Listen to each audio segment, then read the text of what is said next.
friends, welcome to Kannan Info Tamil. நம்ம இன்னைக்கு என்ன டாபிக் பார்க்க போறோம் அப்படின்னா, இந்தியா சுதந்திரம் அடைந்து 75 ஆண்டுகள் ஆகுது. இந்த 75 ஆண்டுகள்ல பல சாதனைகள் இந்தியா படைச்சிருக்காங்க. அதுல டிஃபென்ஸ் செக்டார்ல இந்தியா படைத்த மிகப்பெரிய சாதனை அப்படின்னா வெற்றிகரமா ஒரு அணு ஆயுதத்தை உருவாக்கியது.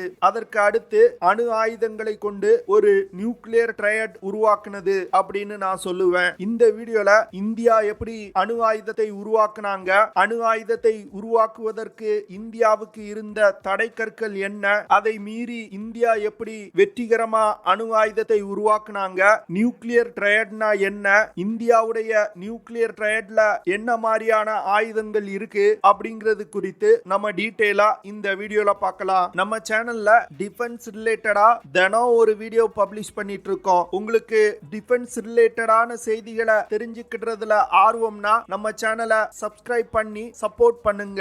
நீங்க பண்ற ஒவ்வொரு சப்ஸ்கிரிப்ஷனும் எனக்கு அடுத்த வீடியோஸ் போடுறதுக்கு ஒரு மோட்டிவேஷனா இருக்கும். உலகத்துல அணு ஆயுதங்களை வச்சிருக்கக்கூடிய 9 நாடுகள் அடங்கிய பட்டியல்ல இந்தியாவும் ஒன்று. குறிப்பா சொல்லணும் அப்படின்னா China, France, Pakistan, north Korea, Russia, United kingdom மற்றும் அமெரிக்கா. இந்த 9 நாடுகள்ல 4 நாடுகளால் மட்டுமே அணு ஆயுதங்களை நியூக்ளியர் சப்மரீன்ல இருந்து லான்ச் செய்ய முடியும். சைனா, பிரான்ஸ், ரஷ்யா மற்றும் அமெரிக்காவுக்கு அடுத்து இந்தியா அந்த பட்டியல்ல இணைஞ்சிருக்காங்க. உலக நாடுகளால் அணுசக்தி நாடுகள் அப்படின்னு அங்கீகரிக்கப்பட்ட 7 நாடுகள் அடங்கிய பட்டியல்ல இந்தியாவும் இருக்கு. இந்த 7 நாடுகள் தவிர இஸ்ரேல், நார்த் கொரியா மற்றும் ஈரான், இந்த 3 நாடுகளிடமும் அணு ஆயுதங்கள் இருக்கலாம் அப்படின்னு கருதப்படுது. ஒரு அணு ஆயுத சக்தி கொண்ட நாடு அப்படிங்கிற நிலைக்கு உயர்வதற்கு இந்தியா பல தடங்கல்களை தாண்டி வந்திருக்காங்க. இந்தியா சீனாவுக்கு முன்பே ஒரு அணுசக்தி நாடா உருவெடுத்திருக்கணும். ஏன்னா 1956 அப்சரா அப்படிங்கிற ஏசியாவின் முதல் நியூக்ளியர் ரியாக்டரை இந்தியா உருவாக்கிட்டாங்க. ஆனா அமெரிக்கா இந்தியாவின் அணு ஆயுத திட்டங்களுக்கு பல தடங்கல்களை ஏற்படுத்தி இருக்காங்க. சமீபத்துல கூட இந்தியாவின் முதல் அணு விஞ்ஞானியான ஹோமி பாபா அவர்களை அமெரிக்காவின் உளவு அமைப்பான CIA தான் அசாசினேட் செஞ்சாங்க அப்படிங்கிற விஷயம் வெளிவந்திருக்கு.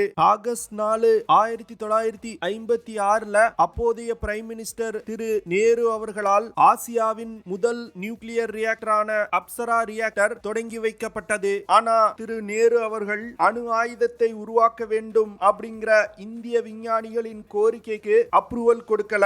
இது ஒரு மிகப்பெரிய பிழையா பார்க்கப்படுது. ஏன்னா ஆசியாவின் முதல் அணு ஆயுதத்தை இந்தியா உருவாக்கி இருந்தாங்க அப்படின்னா சீனா மற்றும் பாகிஸ்தான் இந்தியா மீது யுத்தம் தொடுத்திருக்கவே மாட்டாங்க. சீனா இந்தியா யுத்தத்துக்கு பிறகு இந்தியா சோவியத் யூனியனுடனான தன் உறவை ஆழப்படுத்த தொடங்கியது. அப்போதைய காலகட்டத்தில் அமெரிக்கா மற்றும் சோவியத் யூனியன் இடையே பனிப்போர் நிலவி வந்தது. இதன் காரணமா தெற்காசியாவில் இருக்கும் தன்னுடைய நட்பு நாடான இந்தியாவை வலிமைப்படுத்தும் விதமா சோவியத் யூனியன் அணு ஆயுத தொழில்நுட்பங்களை இந்தியாவிற்கு வழங்கினாங்க. 1974 திருமதி இந்திரா காந்தி அவர்களின் தலைமையில் கீழ் இயங்கிய அரசாங்கம் இந்தியாவின் முதல் அணு ஆயுத சோதனையை நடத்தினாங்க. இந்த ஆபரேஷனுக்கு ஸ்மைலிங் புத்தா அப்படின்னு பேரிட்டு இருந்தாங்க. இந்தியாவின் முதல் அணு ஆயுத சோதனை புளூட்டோனியத்தை கொண்டு நடத்தப்பட்டது. இந்த புளூட்டோனியம் கனடா நாட்டால் ஒரு நியூக்ளியர் ரியாக்டருக்கு சப்ளை செய்யப்பட்டது. அந்த புளூட்டோனியத்தை பயன்படுத்தி தான் இந்தியா தன்னுடைய முதல் அணு ஆயுத சோதனையை நடத்தினாங்க. இந்தியா நடத்திய அணு ஆயுத சோதனை தான் NPT ட்ரீட்டில கையெழுத்திடாத நாடு நடத்திய முதல் அணு ஆயுத சோதனை. NPT அப்படிங்கிறது நான் ப்ரொலிஃபிகேஷன் ஆஃப் நியூக்ளியர் வெப்பன். இந்தியாவின் முதல் அணு ஆயுத சோதனைக்கு பிறகு 1982 DRDO திருமதி இந்திரா காந்தியிடம் அணு ஆயுதத்தை உருவாக்குவதற்கு அனுமதி கேட்டாங்க. ஆனா திருமதி இந்திரா காந்தி அவர்கள் அணு ஆயுதத்தை உருவாக்குவதற்கு ஒப்புதல் கொடுக்கல. அதற்கு பிறகு அணு ஆயுதங்களை ஏந்தி சென்று தாக்குதல் நடத்தக்கூடிய கைடட் மிசைல் டெவலப்மெண்ட் புரோகிராமுக்கு அப்ரூவல் கொடுத்தாங்க. இந்தியா பாகிஸ்தானை கைப்பற்றாமல் தடுப்பதற்கு ஒரே ஒரு வழி அணு ஆயுதத்தை உருவாக்குவது அப்படின்னு சொல்லி பாகிஸ்தான் அணு ஆயுதத்தை டெவலப் செய்ய ஆரம்பிச்சிட்டாங்க. பாகிஸ்தான் அணு ஆயுதத்தை உருவாக்க தொடங்கியதும் 1987 இந்தியாவின் அணு ஆயுத திட்டம் வேகமெடுக்க ஆரம்பிச்சது. ஆனா அப்போதைய காலகட்டத்தில் நிலவிய பல அரசியல் குழப்ப குழப்பங்களால் இந்தியாவின் அணு ஆயுத திட்டம் காலதாமதம் ஆயிட்டே இருந்துச்சு. 1998 திரு அட்டல் பிகாரி வாஜ்பாய் அவர்களின் தலைமையிலான அரசாங்கம் ஆபரேஷன் சக்தி அப்படிங்கிற பேர்ல ஒரு மிகப்பெரிய அணு ஆயுத சோதனையை நடத்தினாங்க. 48 மணி நேரத்துல 5 நியூக்ளியர் பாம்ஸ் இந்தியா வெடிக்க வைத்து சோதனை நடத்தினாங்க. இந்த சோதனைக்கு பிறகு இந்தியா தன்னை ஒரு அணு ஆயுத சக்தி கொண்ட நாடா பிரகடனப்படுத்திக் கொண்டது. இந்தியாவின் இந்த சோதனை உலக நாடுகளுக்கிடையே ஒரு மிகப்பெரிய அதிர்வலையை ஏற்படுத்தியது. இதனைத் தொடர்ந்து ஜப்பான், அமெரிக்கா போன்ற நாடுகள் இந்தியாவின் மீது பொருளாதார தடைகள் விதிச்சாங்க. அதே 1998 வருடம் இந்தியா பிருத்திவி 1 அப்படிங்கிற மிசைல்ல ஒரு வெப்பனைஸ்ட் தெர்மோ நியூக்ளியர் டிவைஸ பொருத்தி வெற்றிகரமா சோதனை நடத்தினாங்க. இந்த சோதனைக்கு பிறகு இந்தியா அணு ஆயுதங்களை ஏந்தி சென்று தாக்குதல் நடத்தக்கூடிய ஏவுகணைகள் டெவலப்மெண்ட்ல கான்சென்ட்ரேட் செய்ய 1999 அணு ஆயுதங்களை ஏந்தி சென்று தாக்குதல் நடத்தக்கூடிய அக்னி 2 மிசைலோட முதல் சோதனைய வெற்றிகரமா நடத்தினாங்க. அதற்கு பிறகு 2001 பிருத்திவி 2 நியூக்ளியர் மிசைல் சோதனையையும் வெற்றிகரமா நடத்தினாங்க. அமெரிக்கா, ஜப்பான் போன்ற நாடுகளின் பொருளாதார தடையையும் மீறி நியூக்ளியர் டெக்னாலஜில இந்தியாவின் வளர்ச்சி அதிவேகமா இருந்துச்சு. இதனைத் தொடர்ந்து 2005 வருடம் அமெரிக்கா இந்தியாவை ஒரு அணு ஆயுத சக்தி கொண்ட நாடா அங்கீகரிச்சாங்க. இதனைத் தொடர்ந்து இந்தியாவும் அமெரிக்காவும் நியூக்ளியர் டெக்னாலஜி விஷயத்துல ஒருங்கிணைந்து செயல்பட ஆரம்பிச்சாங்க. தற்போதைய நிலையில் இந்தியாவிடம் 120 அணு ஆயுதங்கள் இருக்கு. இந்தியா வெற்றிகரமா அணு ஆயுதத்தை உருவாக்கிய பிறகு ஒரு நியூக்ளியர் ட்ரையட உருவாக்குறதுக்கு திட்டமிட்டாங்க. நியூக்ளியர் ட்ரையட் அப்படிங்கிறது தரை, ஆகாயம் மற்றும் கடல் இந்த 3 பகுதியில இருந்தும் தாக்குதல் நடத்தும் வல்லமை தான் நியூக்ளியர் ட்ரையட் அப்படின்னு சொல்லுவாங்க. இதற்கு விமானங்கள், மிசைல்ஸ் மற்றும் நியூக்ளியர் சப்மரீன்களை இந்தியா டெவலப் செய்ய வேண்டியது இருந்துச்சு. முதல்ல இந்தியா தன்னுடைய நியூக்ளியர் ட்ரையட்ல விமானங்களை தான் இணைச்சாங்க.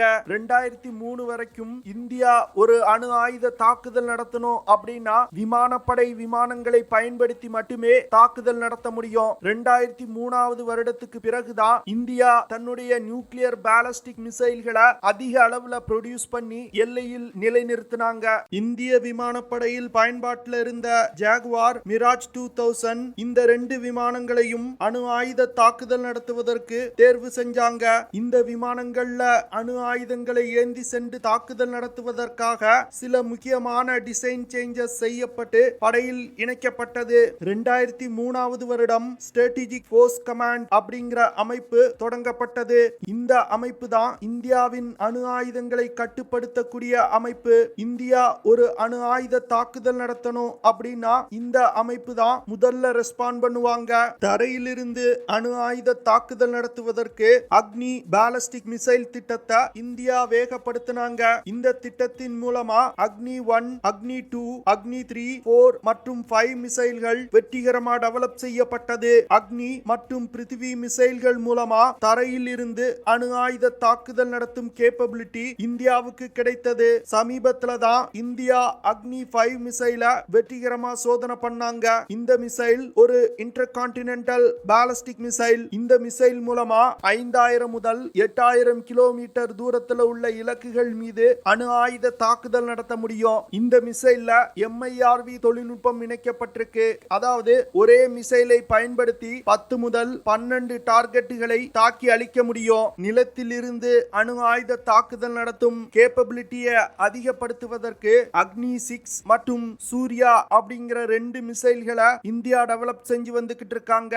அக்னி 6 மிசைல்னால 8000 முதல் 12000 கிலோமீட்டர் தூரத்துல உள்ள இலக்குகளை தாக்க முடியும். சூர்யா மிசைல்னால 12000 முதல் 16000 கிலோமீட்டர் தூரத்துல உள்ள இலக்குகளை தாக்க முடியும். அக்னி மற்றும் பிருத்திவி மிசைல்களை கொண்டு சீனா மற்றும் பாகிஸ்தான்ல எந்த ஒரு பகுதியின் மீதும் இந்தியாவால் அணு ஆயுத தாக்குதல் நடத்த முடியும். நீரில் இருந்து அணு ஆயுத தாக்குதல் நடத்துவதற்கு இந்தியா போர்க்கப்பல்கள் மற்றும் சப்மரீன்களை டெவலப் செய்ய ஆரம்பிச்சாங்க. போர்க்கப்பல்கள்ல இருந்து தனுஷ் ஷார்ட் ரேஞ்ச் பாலிஸ்டிக் மிசைல்களை கொண்டு இந்தியாவால் அணு ஆயுத தாக்குதல் நடத்த முடியும். இந்த மிசைல்னால 350 கிலோமீட்டர் தூரத்துல உள்ள இலக்குகளை தாக்க முடியும். சப்மரீன்ல இருந்து அணு ஆயுத தாக்குதல் நடத்துவதற்கு இந்தியா K-15 மற்றும் K4 சப்மரின் லான்ச் பாலிஸ்டிக் மிசைல்களை டெவலப் செஞ்சிருக்காங்க. K15 மிசைல்னால 700 கிலோமீட்டர் தூரத்துல உள்ள இலக்குகளை தாக்க முடியும். அதுவே K4 மிசைல்கள்னால 3500 கிலோமீட்டர் தூரத்துல உள்ள இலக்குகள் மீது அணு ஆயுத தாக்குதல் நடத்த முடியும். 2016 வருடம் அணுசக்தியால் இயங்கக்கூடிய அரிஹாந்த் நீர்மூழ்கி கப்பலை இந்தியா தங்களுடைய கடற்படையில இணைச்சாங்க. இந்த அரிஹாந்த் நீர்மூழ்கி கப்பல்ல இருந்து 3500 கிலோமீட்டர் சென்று தாக்கக்கூடிய K4 மிசைல்களை லான்ச் செய்ய முடியும். நீர்மூழ்கி கப்பல்ல இருந்து அணு ஆயுத தாக்குதல் நடத்தும் தூரத்தை அதிகரிப்பதற்கு இந்தியா K5 அப்படிங்கிற சப்மரின் லான்ச் பாலிஸ்டிக் மிசைலை டெவலப் செஞ்சு வந்துகிட்டு இருக்காங்க. இந்த மிசைல்கள் 5000 முதல் 6000 கிலோமீட்டர் தூரத்துல உள்ள இலக்குகளை தாக்கும் வகையில வடிவமைக்கப்பட்டு வருது. இந்தியாவின் நியூக்ளியர் ட்ரையட்ல இறுதியா 2015 வருடம் இந்திய கடற்படை இணைந்தது. இதன் மூலமா நியூக்ளியர் ட்ரையட் கேப்பபிலிட்டி கொண்ட உலகின் வெகு சில நாடுகள் கொண்ட பட்டியல்ல இந்தியாவும் இணைஞ்சிருக்காங்க. இந்தியாவின் இந்த நியூக்ளியர் கேப்பபிலிட்டி காரணமா தான் சீனா மற்றும் பாகிஸ்தான் இந்தியாவுடன் மோதுவதற்கு யோசிக்கிறாங்க.